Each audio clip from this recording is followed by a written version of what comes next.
Hello, it is Ryan, and we could all use an extra bright spot in our day, couldn't we? Just to make up for things like sitting in traffic, doing the dishes, counting your steps, you know, all the mundane stuff. That is why I'm such a big fan of Chumba Casino. Chumba Casino has all your favorite social casino-style games that you can play for free anytime, anywhere with daily bonuses. That should brighten your day a little. Actually, a lot. So sign up now at ChumbaCasino.com. That's ChumbaCasino.com. No purchase necessary. VGW Group. Void where prohibited by law. See terms and conditions. 18 plus. With the Lucky Land Slots, you can get lucky just about anywhere. This is your captain speaking. We've got clear runway and the weather's fine, but we're just going to circle up here a while and get lucky. No, nothing like that. It's just these cash prizes add up quick. So I suggest you sit back, keep your tray table upright, and start getting lucky. Play for free at LuckyLandSlots.com. Are you feeling lucky? No purchase necessary. Void where prohibited by law. 18 plus terms and conditions apply. See website for details. From Hollywood, it's time now for... Johnny Dollar. You are investigate. Hello? What'd you say? Who is this? You are investigate Ricardo Amerigo. Yeah, that's right. I'm investigating the Ricardo Amerigo matter. Who are you? Hello? Hey, listen, do you have some information, a tip on the case? Who are you? Hello? Hello. Hey, what is this, a gag? Yeah. Or is this supposed to be some kind of a cockeyed threat, a warning for me to get off the case? Believe me, this is no gag. Hello? Hello?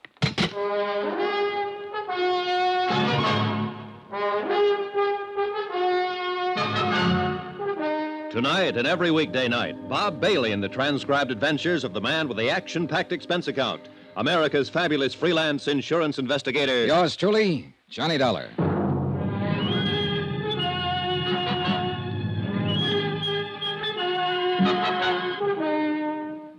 Expense account submitted by Special Investigator Johnny Dollar. Location, Philadelphia, Pennsylvania. To the Philadelphia Mutual Liability and Casualty Company. Following is an accounting of further expenses incurred during my investigation of the Ricardo Amerigo matter. Expense account item 10, $21 even, for drinks, for me alone. And believe it or not, I'm cold sober. But the least I could do was buy one at each of the bars on the list Pete Corbin gave me. A list of all the places Ricardo Amerigo used to hang out before his disappearance in a South Jersey swamp. In spite of all the circumstantial evidence pointing his way, I still wasn't convinced Corbin had engineered an accident to kill Amerigo. Pete had also given me a list of Amerigo's closest personal friends, 3 of them. I'd told them I'd see them later. Meanwhile, I hoped to learn something helpful from the places where he apparently spent most of his time during his last few months on this earth. But the result can pretty much be summed up by the last bar on the list, the Hangover Club. There you are. Cost you 80 cents. Here, keep the change. Oh, thanks. Yeah, it's just like I tell you, mister. You come in here, buy a few drinks, sit and drink them, leave. Well, didn't he ever talk to anybody? Not even me. Just sit here and get plastered. Till one of his friends would come in and drag him away. Who?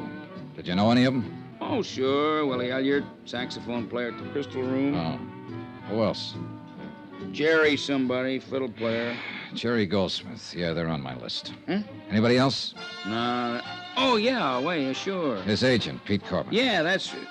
Hey, if you knew that, why'd you ask me? I've heard the same thing exactly 20 times so far today. Yeah, well, I'll say this for him. They must have loved Amerigo. They might have fought and argued with him when they caught him in here, but it was all for one thing, to try and straighten him out. But, mister, he was too far in. Yeah. Yeah, shame for a talent like him, concert violinist, to hit the skids the way he'd done, but nobody couldn't seem to help him. The story had been exactly the same in every bar on the list.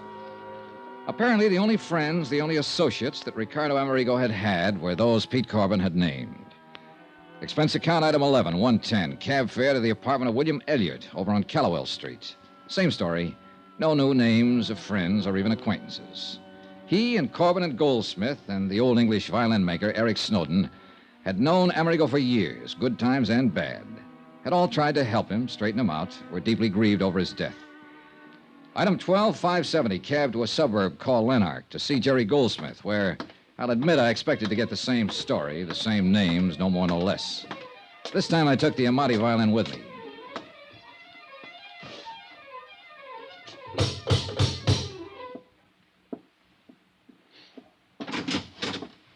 Hi. Who are you?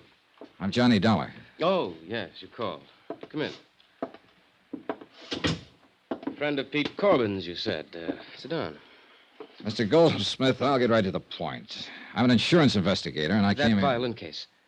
That looks like Ricardo's. It is. And the Amati? Yes. Oh, thank God. I found it down in a South Jersey swamp where Amerigo's car plunged off the bridge. It had been lying there, hidden by the marshe for several days. Is it all right? May I see it? Well, one reason I brought it along was so you could substantiate identification. I make no bones about it, Mr. Dollar. I coveted this violin like nothing else in the world. I've played many fine instruments, Strads, Guarnieri, even this, my Stainer. I see. But Ricardo's Amati, there was something between that violin and myself that could exist for no one else. Not even Ricardo Amerigo when he was at his greatest. And when he started his terrible downfall. You, wanted it even more, huh? Yes, more than anything else in the world. Enough to kill for it? Mr. Dollar, I should kill you for even thinking such a thing. I loved Ricardo. Okay, sorry. The fact remains somebody sawed through a steering arm on his car. I still can't believe that. No one could have killed Ricardo, no one. Only 3 others beside myself even knew Ricardo these past few years. Corbin, Elliott, and Eric Snowden. Pity him, feed him, clothe him, try to fight him away from the liquor that had ruined his brilliant career, yes. Even hate him at times for what he'd done to his life, but murder... I'm sorry. May I? Sure.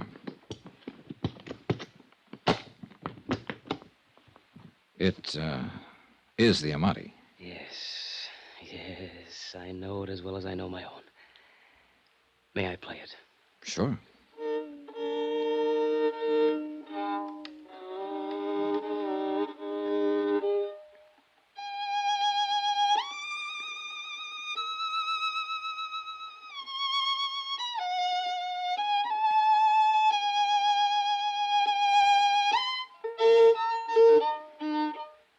What's the matter? I don't know.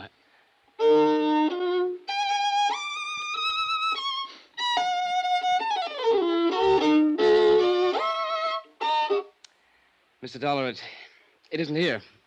The tone, the brilliance, the response, it isn't here. Something's wrong. You're sure this is the Amati? Oh, of course I'm sure, but something's wrong. Something's happened to it. It isn't the same. Well, you think the dampness of the swamp might have done... No, you can see. It's all right, but it isn't. Well, I don't know anything about violins. There are no cracks, no marks, no damage. Even the sound post. But you're sure it's Ricardo Amerigo's Amati? Yes, I told you so. I couldn't possibly be mistaken. But something is...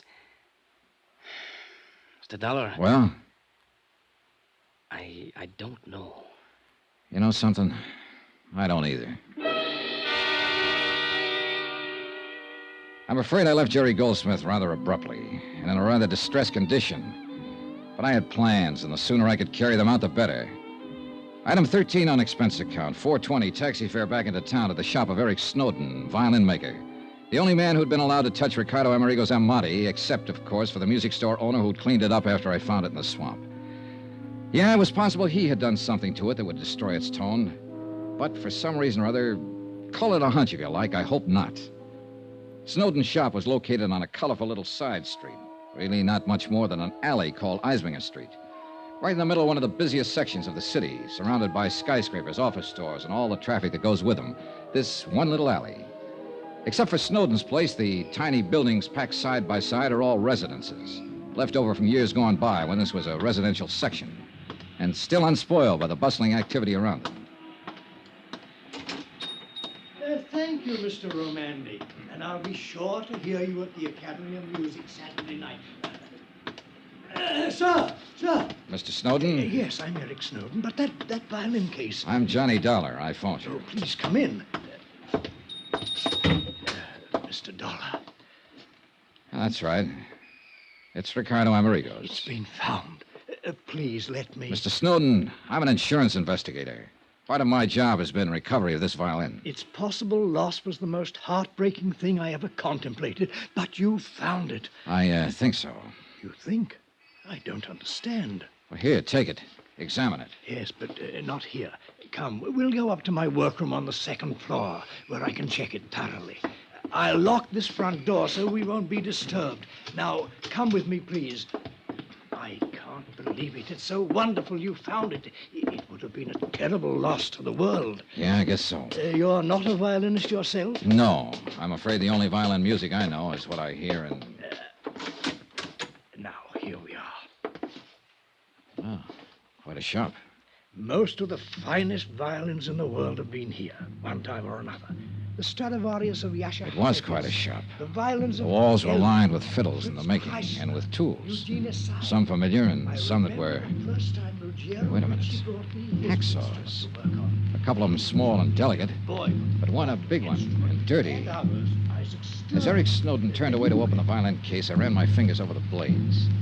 There was grease on one. Axle grease. Now here.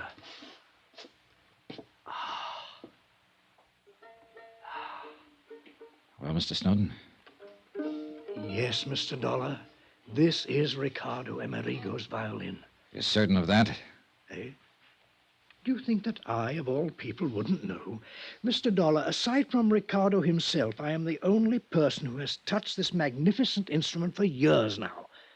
I must confess I resent your least question of my judgment. All right, I'll be honest with you. I don't pretend to know much about violins, so I had somebody play it a while ago. Sacrilege. All right, be that as it may. It didn't sound to him or even to me like a $30,000 violin. And whom did you permit to lay hands on this priceless instrument? A friend. Should be horsewhipped. Only an artist, a great artist, should be permitted to handle a thing like this. But I suppose you understand that, Mr. Dollar.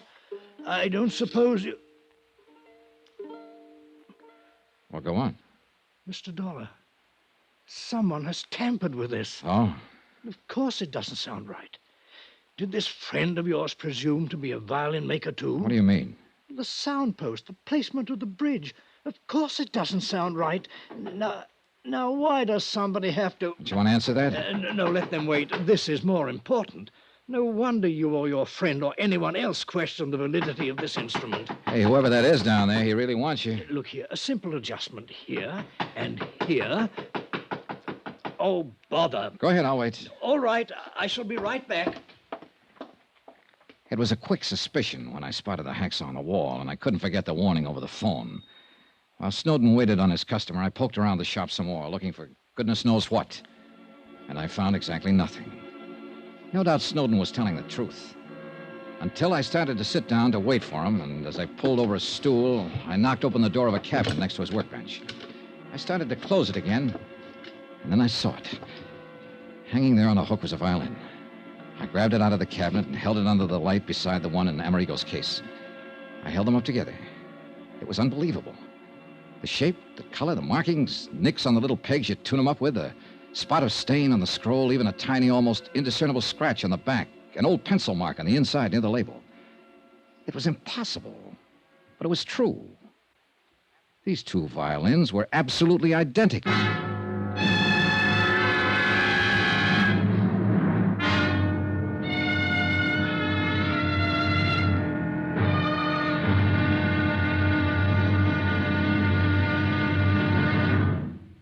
Now, here's our star to tell you about tomorrow's final intriguing episode of this week's story. Tomorrow, well, it's a wind-up. But believe me, a wind-up with a real twist. Join us, won't you? Yours truly, Johnny Dollar.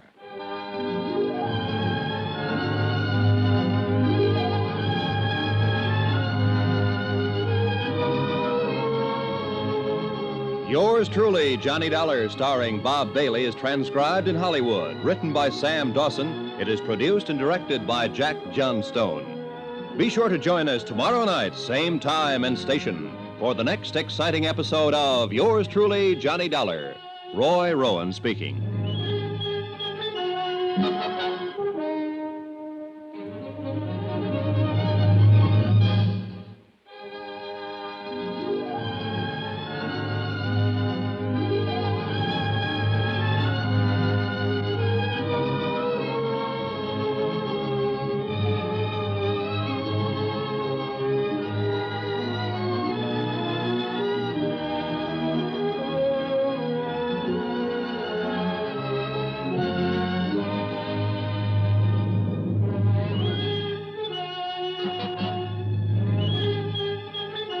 Thank you.